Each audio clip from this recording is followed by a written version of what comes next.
5장. 그들은 호스 건너편 가이사 지방에 이르렀다.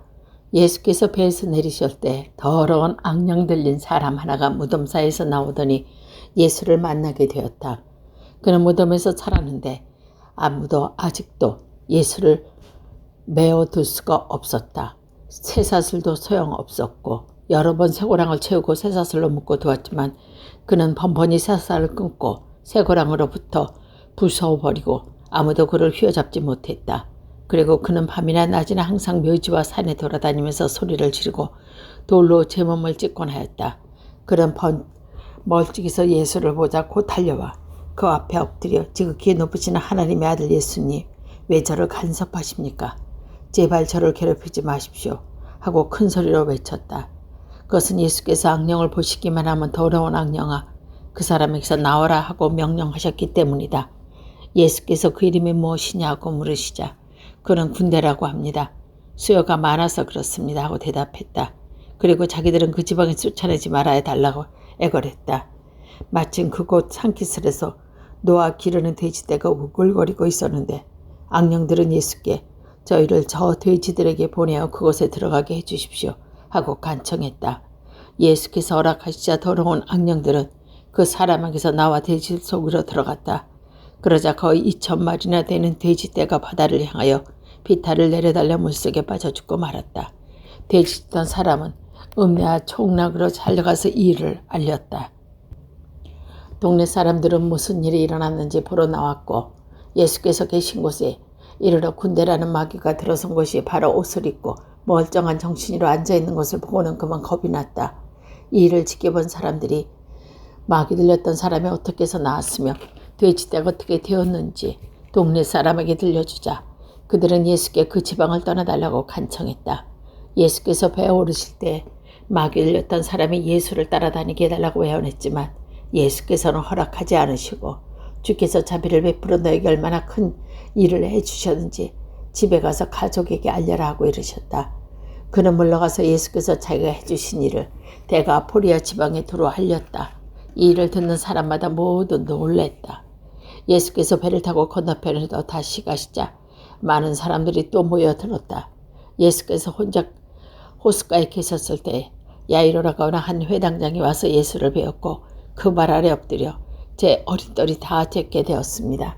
제 집으로 오셔서 이 아이에게 손을 얹어 병을 고쳐 살려주십시오 하고 애원했다. 그래서 예수께서는 그를 따라 나시었다. 그때 많은 사람들이 예수를 둘러싸고 밀어달리고 따라갔다. 그런데 군중 중에서 12해 동안이나 혈우증을 앓고 있던 여자가 있었다. 그 여자는 여러 의사에게 보이느라 고생만 하고 가사마저 탕진했는데 아무 효용도 없이 오히려 병을 점점 더 심해갔다. 그런데 예수의 소문을 듣고 군중 속에 끼어다니다가 뒤에서 예수의 온에 손을 대었다. 그것에 손을 대기만 해도 병은 나으리라고 생각하였던 것이다. 손을 대자마자 그 여자는 과연 출혈이 그치고 병이 나은 것을 스스로 알 수 있었다. 예수께서는 곧 자기에게 기적이 힘이 나간 것을 아시고 돌아서서 군중을 둘러보시며 누가 내 옷에 손을 대었느냐 하고 물으셨다. 제자들은 누구 손을 대다뇨? 보다시피 이렇게 군중이 사방에서 밀어대고 있지 않습니까? 하고 반문했다. 그러자 예수께서는 둘러보시고 옷에 손을 댄 여자를 찾으셨다. 그 여자는 자기 몸에 일어난 일을 알았기 때문에 두려워 떨며 예수 앞에 엎드려 사실대로 말씀드렸다. 예수께서는 그 여자에게 여인아 내 믿음이 너를 살렸다. 병이 완전히 나았으니 안심하고 가거라고 말씀하셨다. 예수의 말씀이 채 끝나기 전에 회당장의 집에서 사람들에게 와서 회당장에 예수님이 죽었습니다. 그러니 저 선생님께 제 패를 더 끼쳐 드릴 필요가 있겠습니까? 하고 말했다. 예수께서는 이 말을 들은 채도 아니하시고 회당장에게 걱정 말고 믿고 맡기기만 하여라 하고 외쳤습니다. 그러자 베드로와 야고보의 동생 요한 외에는 아무도 따라오지 못하게 하시고 회당장 집으로 가셨다. 예수께서는 거기서 사람들이 울며불며 떠드는 것을 보시고 집 안으로 들어가서 그들에게 왜 떠들며 울고 있느냐. 이 아이는 죽은 것이 아니라 잠을 자고 있다고 말씀하셨다. 그들은 코웃음을 쳤지만 예수께서는 그들을 다 보내신 다음에 아이의 부모와 세 제자만 데리고 아이가 누워있는 방으로 들어갔다. 그리고 아이의 손을 잡고 달리 닫고 하고 말씀하셨다. 이 말은 소녀야 일어나거라 하는 뜻이다. 그러자 소녀가 곧 일어나서 걸어다녔다. 소녀의 나이는 12살이었다. 이 광경을 본 사람들이 놀라 믿지 않았다. 예수께서는 그들에게 이를 아무에게도 알리지 말라고 엄하게 이르시고 소녀에게 먹을 것을 주라고 하셨다. 6장. 예수께서 그것을 떠나 제자들과 함께 고향으로 돌아가셨다. 안식일이 되어 회당에서 가르치자 많은 사람이 그의 말씀을 듣고 놀라고 저 사람이 어떤 지혜를 받았기에 저런 기적을 행할 수 있을까? 그런 모든 것이 어디서 생겨났을까? 저 사람 목수가 아니냐? 그 어머니는 마리아요. 그 형제들은 야고보, 요셉, 유다, 시몬이 아닌가? 그 누이들이 다 우리와 같이 여기 살고 있지 않는가? 하면서 전처럼 예수를 믿으려 하지 않았다. 예수께서는 그들이 어떻게 말씀하셔서 어디서 존경을 받는 예언자라도 자기 고향과 친척과 집안에 많은 존경을 받지 못한다. 예수께서는 거기서 병자 및 몇 사람에게만 손을 얹어 고쳐주실 뿐 다른 기적은 행할 수가 없었다. 그리고 그들에게 믿음이 없는 것을 보시고 이상하게 여기셨다. 그때 예수께서는 어느 촌락에 두루 다니시며 가르치시다가 12 제자를 불러 더러운 악령을 제어하고 권세를 주시고 둘씩 짝지어 파견하셨다. 그리고 여행하는 데 지팡이 외에는 아무것도 지니지 말라고 하시며 먹을 것이나 자루도 가지지 말고 전대에 돈을 지치도 말고 신발은 신고 있는 것을 그대로 신고 속옷은 2번씩 껴안지 말고 분부대로 했다. 그리고 이렇게 말했다. 어디서 누구든지 집에 들어가거든 그 고장을 떠나 그 집에 머물러 있어라. 그러나 너희는 환영하지 않고 너희의 말을 듣지 않는 고장이 있거든 그것을 떠나면서 그들을 경고하는 빛으로 너희의 밭에서 먼지를 털어라. 이 말씀을 들은 12 제자는 나가서 사람에게 회개하라고 가르치고 마귀니 많이 쫓아내고 소원하는 병자들에게 기름을 발라 병을 고쳐주었다. 예수의 이름이 널리 알려져 마침내 그 소문이 헤로데 왕의 귀에 들어갔다. 어떤 사람은 그에서 그런 기적에 힘이 나타나는 것을 보고 죽은 세례자 요한이 다시 살아난 것이 틀림없다고 말하는가 하면 더러는 엘리야라고 하고 또 더러는 예언자같이 같은 예언자라고도 하였다. 그러나 예수의 소문을 들은 내 회당은 바로 요한이다. 내가 목을 벤 요한이 다시 살아난 것이다 고 말했다. 이 헤로데는 일찍이 사람을 시켜 요한을 가봐 결박하여 옥에 가둔 일이 있었다. 그것을 헤로데가 동생 필리포의 아내 헤로디아와 결혼했다고 해서 요한의 헤로데가 동생의 아내를 데리고 사는 것은 옳지 않다고 해서 요한이 헤로데에게 동생의 아내를 데리고 사는 것은 옳지 않습니다 하고 누차 얘기했기 때문이다. 그래서 헤로디아는 요셉에게 원한을 품고 그를 죽이려고 했으나 뜻을 이루지 못했다. 그것은 헤로다가 요한에 의해 외로운 사람을 알고 그를 두려워하여 보호해 주었을 뿐 아니라 그를 간할 때마다 속으로 몹시 괴로워하면서 그것을 기꺼이 들어왔기 때문이다. 근데 마침 헤로디아가 좋은 기회가 왔다. 헤로디아는 생일을 맞아 고관들과 무관들과 갈릴레아 유인들을 청하여 정치를 베풀었는데 그 자리에 헤로디아의 딸이 나서 춤을 춰 헤로데와 그의 손님들은 매우 기쁘게 해 주었다. 그러자 왕은 그 소년에게 내 소녀가 말해보아라. 무엇이든지 들어주마 하고는 내가 청하는 것이 있으면 무엇이든지 내 왕국의 반이라도 주겠다고 맹세하였던 것이다.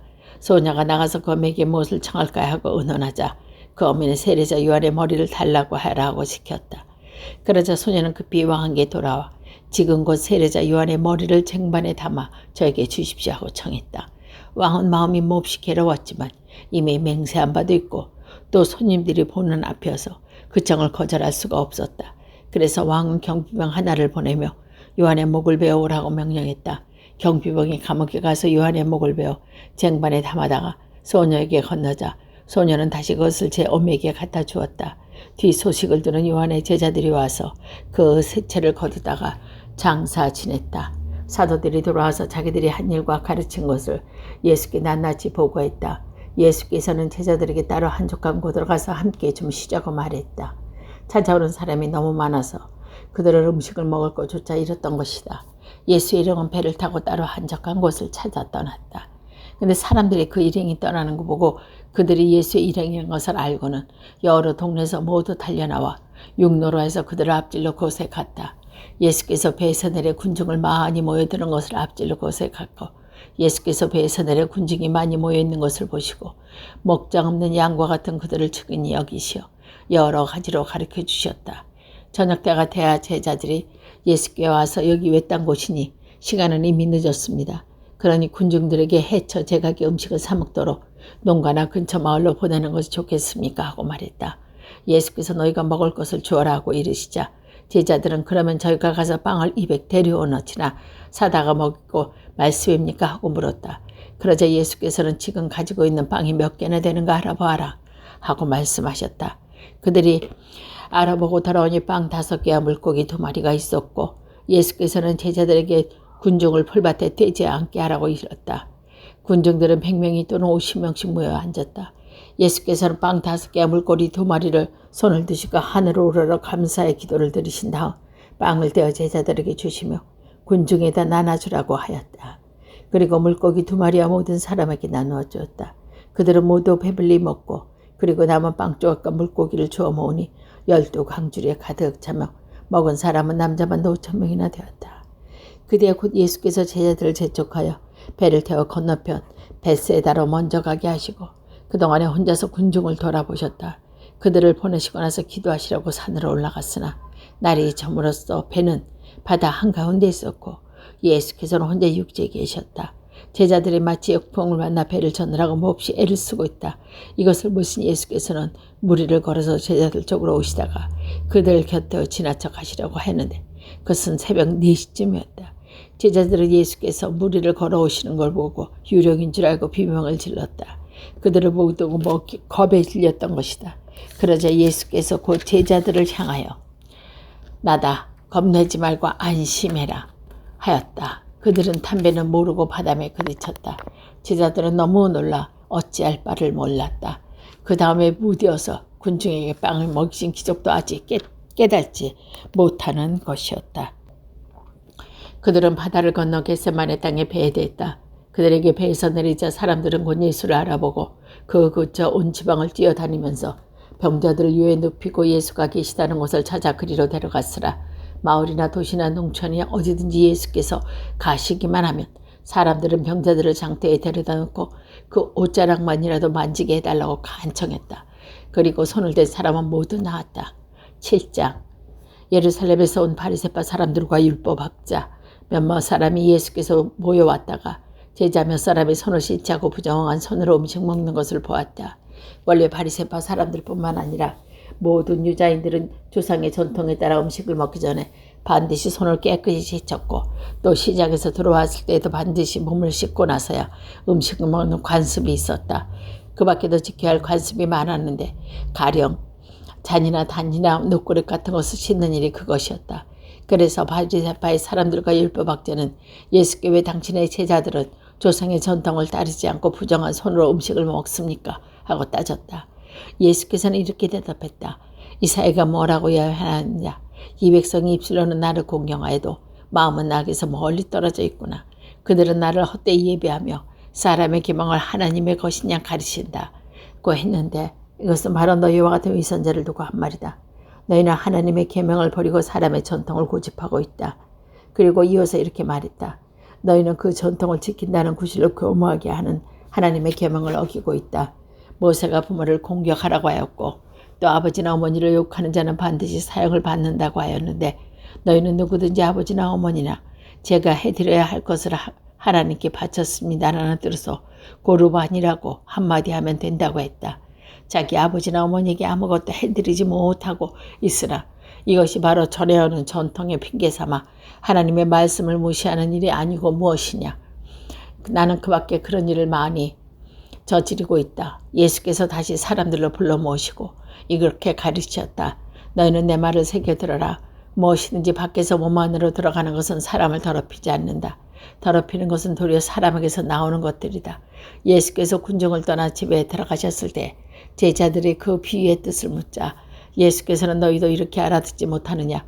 밖에서 몸 안에서 들어가는 것은 사람이 더럽히지 못하는 것을 모르느냐. 모두 뱃속에 들어갔다가 그대로 뒤로 나가버리지 않느냐. 그것들은 마음속으로 파고들지 못한다 하시면서 모든 음식은 다 깨끗하다고 하셨다. 그리고 다시 이렇게 말씀하셨다. 참으로 사람을 더럽히는 것은 사람에게서 나오는 것이다. 안에서 나오는 것은 곧 마음에서 나오는 것이고 음행, 독거이지, 살인, 간음, 탐욕, 악의, 시기, 방탕, 여기, 중상, 교만, 어리석은 것 같은 여러 가지 악한 생각이 든다. 이런 악한 것들은 모두 안에서 나와 사람을 더럽힌다. 예수께서 그것을 떠나 뒤로 지방으로 가셨다. 거기서 어떤 집에 들어가는데 아무도 모르게 조용히 계시려 했으나 결국 알려지고 말았다. 그래서 악령이 들려 어진 딸을 두는 어떤 여자가 곧 소문을 듣고 예수를 찾아와 그 앞에 엎드렸다. 그 여자는 사루비니아 출신의 이방인이었다. 자기 딸에게 마귀가 쫓아내달라고 간청했다. 그러나 예수께서는 자녀들이 먼저 배불리 먹어야 한다. 자녀들이 먹은 땅을 강아지에게 던져줄 수 없다는 것은 좋지 않다고 말씀하셨다. 그래도 그 여자는 선생님, 그렇게 합니다만 상 밑에 있는 강아지도 아이들이 먹다 떨어뜨린 부스러기를 얻어먹지 않습니까? 그제야 예수께서는 오른말이다. 어서 돌아가 보아라. 마귀는 이미 내 딸에게서 떠났다고 말씀하셨다. 그 여자가 집으로 와보니 아이는 자라서 누워있었고 과연 마귀는 떠나고 없었다. 그들 예수께서 따로 지방을 떠나 시돈에 들렸다가 데가폴리스에 거쳐 갈릴리 호수로 들어오셨다. 그때 사람들이 귀먹은 밥덩어리를 예수께 데리고 와서 그에게 손을 얹어주시면서 청했다. 예수께서는 그 사람을 군중 사이에 따라 불러내어 손가락으로 그의 귀 속에 넣으시고 침을 발라 그 혀에 대시고 하늘을 우러러 한숨을 쉰 다음 에파하다 하고 말씀하셨다. 열려라라는 뜻이다. 그러나 그 자가 귀가 열리고 혀가 풀려서 말을 제대로 하게 되었다. 예수께서는 이를 아무에게도 말하지 말라고 엄하게 이르셨으나 그럴수록 사람들은 더욱더 널리 소문을 퍼뜨렸다. 사람들은 귀머거리가 들썩하더니 벙어리도 말을 하게 하시니 그분이 하시는 놀랍기만 하구나 하며 경탄하여 맞이하지 않았다.